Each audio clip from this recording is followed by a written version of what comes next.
بسم الله الرحمن الرحيم. الحمد لله والصلاة والسلام على حبيبنا رسول الله. لبابتي نباتا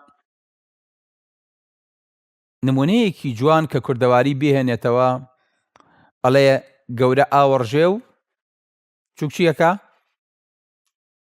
بچوو گەشەی پێیەکە.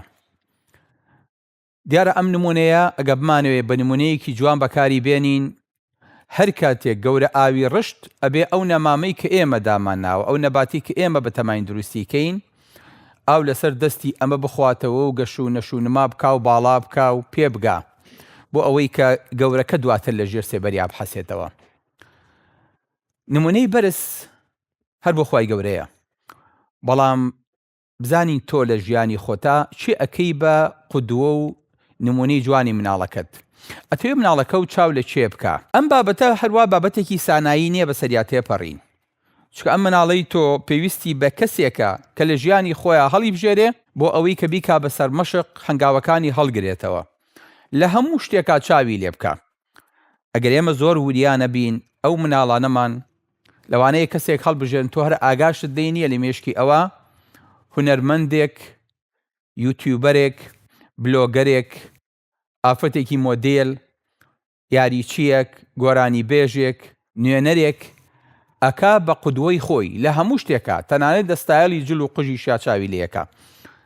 ئەم بابەتە ئەگەر وریا نەبی بەڕاستی ئەو کاتە شکۆی باوکو دایک نامێنێت لە ماڵاوە کوڕابەر و قودوە، چونکە ئەم کەسە هەر ڕۆژە و لە شارێکە، هەر ڕۆژە و نمونەیەک و هەر ڕۆژە و جوانیەک و هەموو ئەوەی کە ئینسان حەزەکا وەکو تەرفی هەیبێ، وەکو لێکسەری هەیبێ، ئەم هەیەتی و شارانە گەڕێ و بێت و ئەڕوا بەراوردێکە بە باوکو دایکی خۆی، باوکو دایکی خۆی لا بچووکە بێتەوە، ئەمە ئەبێ بە قودوەی ژیانی.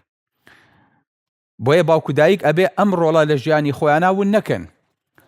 هەر کاتێک باوکو دایک لەمە پاشەکشەیان کرد، ئەو کاتە مناڵ سەرگەردانە بێ و نازانێ چێ گەورە و چێ سەرکردەیەتی. خوای گەورە کە باسمان بووە کافەرمێ لەقەد کانە لەکم فی ڕەسوولی اللهی ئوسوەتون حەسەنە. شتێک لە هەموو نمونونەکانە جوان بێ، لە هەموو بابەتەکانە دەرەجەیەک و لوتکە بێ، کەسێ بتوانیت لە هەموو بوارەکانی ژیانە اقتیدای پێ بکەیت، لە باوکێکەوە، لە کوڕێکەوە، لە ڕەفیقێکەوە، لە خێزانێکەوە، لە سەرکردەیەکەوە، لە مامۆستایەکی ئاینیەوە، لە هەموو شتێکە تەنها پێغەمبەری خوایە صلی الله علیه وسلم کە تا لە شخصیەتەکەی قوڵ بیتەوە زیاتر تیا قاڵە بی زیاتر خۆشتەوێ. بۆیە بێت مناڵەکەمان وا فێرکەین کە پێغەمبەر صلی الله علیه وسلم نمونەی جوانی ئێوەیە، خێزانەکانی پێغەمبەری خوا صلی الله علیه وسلم لەو بابەتانەی کە پەیوەندی بەکشانەوە هەیە نمونەی جوانی ئێوەن. بۆیە باوکو دایکە بێ خۆیان پێشوەخت ڕنگدانەوەی ئەمەیان لە ماڵەکەیانە تایە بێ، ئەگەر نا بەس بە قسە ئەمە پێک نایەت. هەر کاتێ باوکو دایک توانیان ئەم ڕۆڵە ببینن، نمونەی جوان بن لە ماڵە. زۆر جار دایک هەر هاوارە کاڵێ ئەی هاوار من هەر هاوارەکەم و کە جۆم لێ ناگرێت، کە جووی لێم نییە. ئەخ کچی من تۆ ئەوەنێ و هاوار کردووە، ماڵەکە بۆ بە ژاوەژاو، دەنگەکەت بۆ بە دەنگی تەبیعی، بۆیە کەس جۆ لێ ناگرێ. چ جای ئەوەی کە بە قودوە هەڵێ بژێرێ، چ جای ئەوەی کە چاوە لێ بکە. باوکیش بە هەمان شێوە هەر کاتێ ئەم مناڵە خۆشی نەبیست چاوی لێ ناکە، حەزیش ناکا بیبینێ. باوکو دایک کاتێ لە مناڵەکانیان لەسەر نوێش کە بزانن لێدانیش هەیە. ئەگەر نا پێغەمبەری خوا صلی الله علیه وسلم ما ضرب رسول الله صلی الله علیه وسلم شيئا قط بيده ولا امرأة ولا خادمة. لێدان نەهاتۆ بۆ ئافرەت بڵێ، ئەی لێدان نەهاتۆ بە مناڵ کە نوێژ نەکا بڵێ. پێغەمبەری خوا صلی الله علیه وسلم بەکاری هێنا و بەکارهێنا. کەواتە با لێدانەکەش هاتبێ، بەڵام ئێمە بەکاری نایەنین، بەس ئەبێ ئەو کەسی بەرامبەرت بزانێ لێدان هەیە بۆ ئەوەی کە تۆزێک بسڵمێتەوە لی. ئەگەر نا پێغەمبەری خوا صلی الله علیه وسلم وەکو خۆی بەکاری نێناوە، قەت پەناشی بۆ نەبردووە.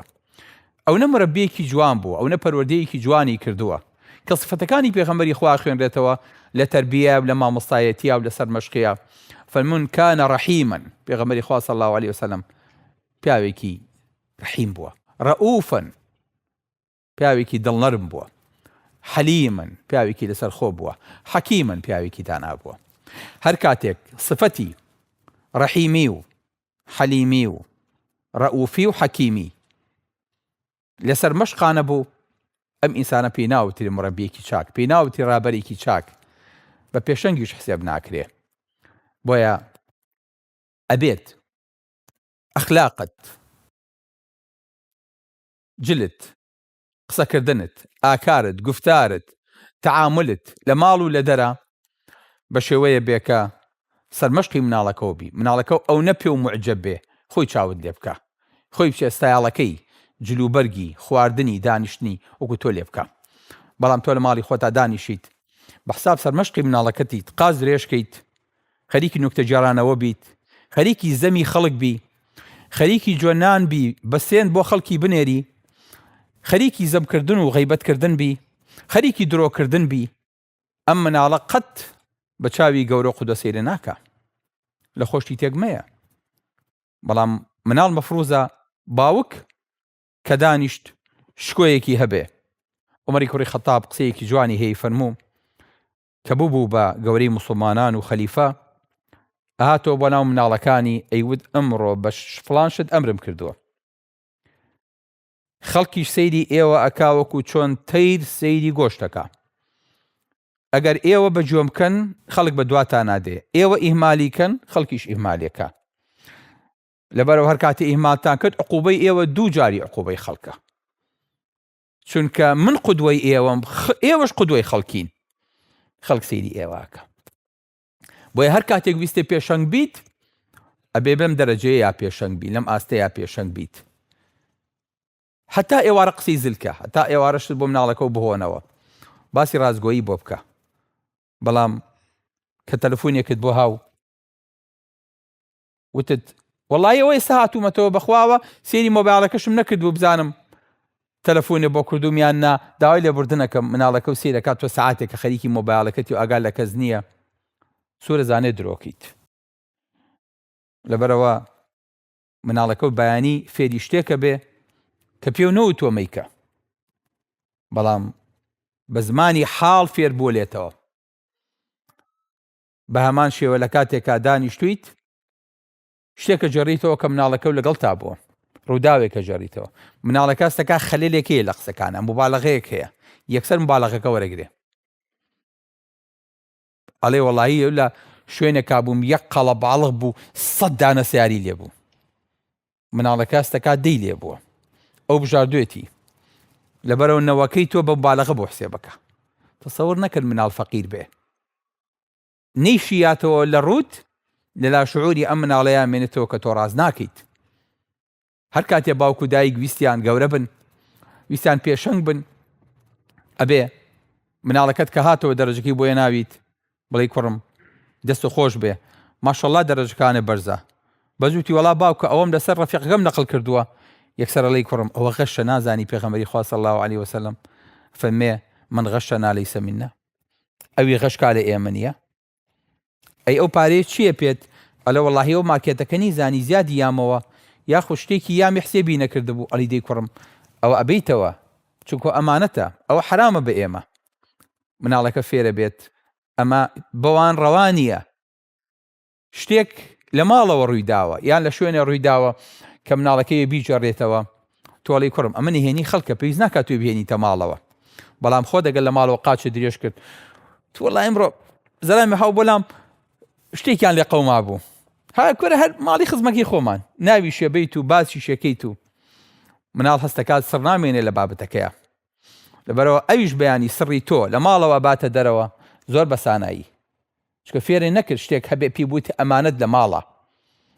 لەبەرەوە چۆن ماڵەکەی ئەو پەرژینی نییە، ماڵەکەی تۆش دیواری نامێنێ ئەو کاتە شتەکانە چێتە دەرەوە. بەڵێ هەر کاتێک باوکو دایک ویستیان مناڵ بە شێوەی جوان پەروەردە بکەن، بەڕاستیە بێ قودوەیەکی جوان بن.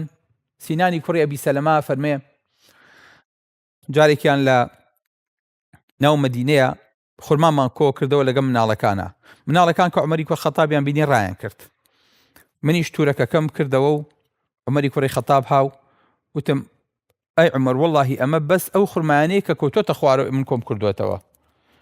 عومەری کوڕی خەتاب فەرمی ئادی پیشانم بە، فەرمی دە باشە بڕۆ. وتم ئەی ئەمیری مومینین کۆمەڵێ مناڵم لە دەوری نیساکەن هەر تۆ لێم دوورکەویتەوە یەن لێ مەسەنن وتی دە باشە با بڕین هەتا گەیانمێ ماڵەوە. سەیری ئەم قودوە جوانەکە بزانێ ئەو دەنکە خورمایە ئەوەیە کە بەر بۆ تۆ کۆیان کردوتەوە مناڵەکە سەیری خورماکەشێکە دوای شەر خۆی کە ئەزانێ ڕازگۆیە ئەم مناڵە بۆی کە مناڵی تر زەفەری پێ نەبن ئەیگەێنێتە ماڵەوە.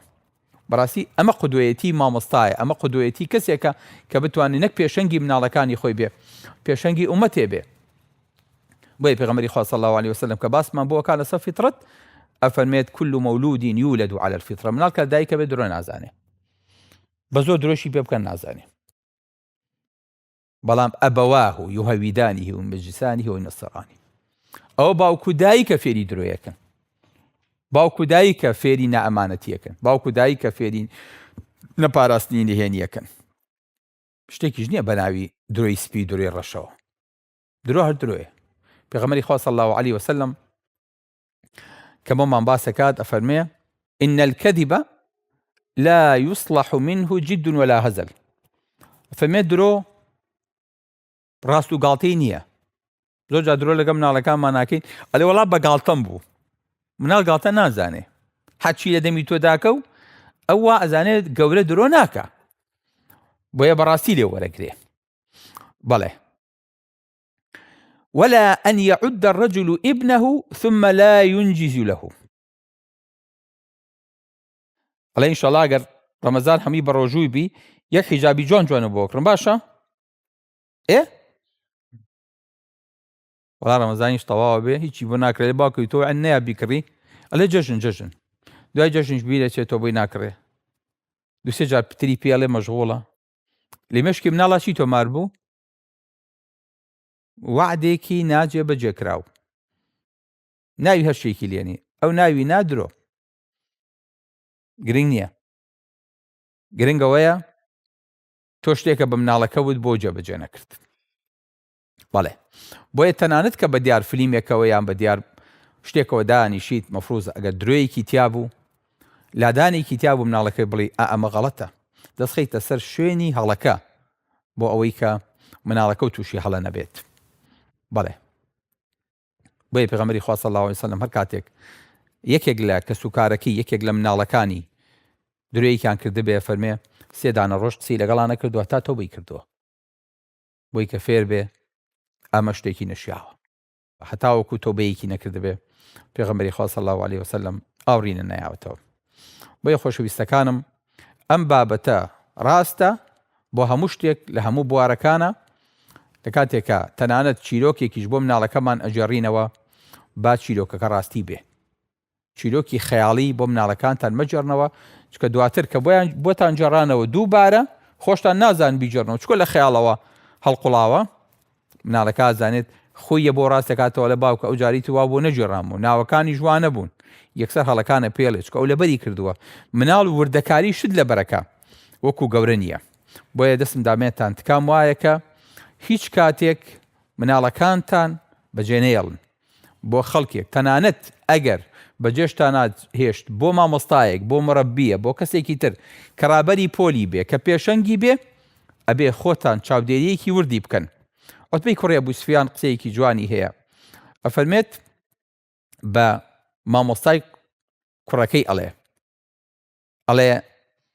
واعلم أن أول إصلاحك لولدي إصلاحك لنفسك. ئەلێ بزانە یەکەم چاکسازی لە مناڵەکەی منە چاکسازیە لە خۆتە. فإن عيونهم معقودة بك. چکە ئەوان چاویان لەسەر تۆیە. فالحسن عندهم ما صنعت والقبيح عندهم ما تركت.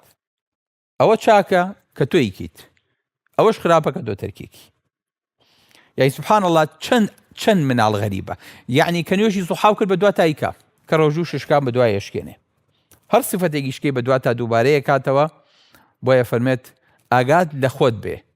ئەمە بۆ مامۆستاکەی چجای ئەوەی کە مناڵ لە بەردەمی کۆمەڵێک خەڵکی نەناسراوە بەجێ بێڵیت یاخود لە بەردەمی کۆمەڵێک کارەکەر و خزمەتکار لە کۆمەڵێ شوێنی ناجیایە یاخود نەشیاوە اینجا بێخەمیش نەبی لە پەروەردەی مناڵەکەت. ئەگەر نەمانتوانی قودوە گەورەکەی پێغەمبەری خوا صلی الله علیه وسلم وەکو خۆی لە ناخی خۆمانە یاخود لە مناڵەکانمانە جێبەجێ بکەین ئەو کاتا توانین قودوە پشکۆلەکان هەڵبژێنین لە دوای پێغەمبەری خوا صلی الله عليه وسلم بڵین ئەمە زاناکانی ئێمە بوون، ئەمە هاوڵانی پێغەمبەری خوا بوون صلی الله عليه وسلم، ئەمە خاوەن شەهادەکانی ئێمە بوون، ئەمە داهێنەرەکانی ئێمە بوون، ئەمە قیادە ئیسلامی و فاتحەکانی ئێمە بوون لە ژیانی خۆیانە، ئەمە دایکەکان و ئەمە ئافرەتەکان بوون کە ئەم کەڵە پیاوانەیان پەروەردەکرد بۆ ئێمە. بۆیە ئەتوانین ئەو کاتە قیادە گەورەکە، ڕابەرە گەورەکە، پێشەنگە گەورەکە وردکەینەوە بە تایبەتی لەو کەسانەی کە منداڵەکانمان لە ژیانی خۆیانە پێیان معجبە بن بۆ ئەوەی کە بتوانین ئەوانە بکەین بە قودوەی نێوەنگیر لە بینی مناڵەکانمان و پێغەمبەری خوا صلی الله عليه وسلم. بۆیە خۆشەویستەکانم بابەتی گەورە ئاوەڕژێ بچووک پێی تێخە، بابەتێکی زۆر جوانی کوردەواریە وتراوە، بەڵام با ئێمە لەمە دووە گەورە ئاو بڕژێ بچێتە ژێر داری نەباتەکەی ئێمە و مناڵ نەشونمای پێ بکە. سلام علیکم ورحمة الله وبركاته.